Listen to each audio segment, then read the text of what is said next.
Took out my beaded hair extensions to make this video, but I'm excited. Life sent me their 22-inch jet black hair extensions, and we're gonna try them together. So these are clip-ins, and you guys, look how thick this hair is. This is 100% human hair. I just wanna get them on my head. For the very bottom layer of my hair, I'm gonna go with this size.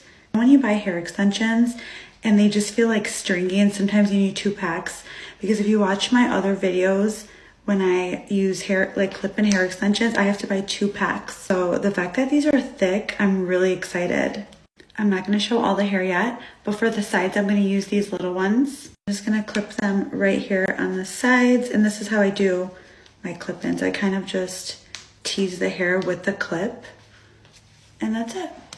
And then this is the like biggest piece they have. They have more pieces. Like I have, honestly, I think I have like 3 more pieces left, but it's not gonna all fit in my hair. So I'm just gonna put this one in last, and then I'm gonna wave my hair and show you guys the final look.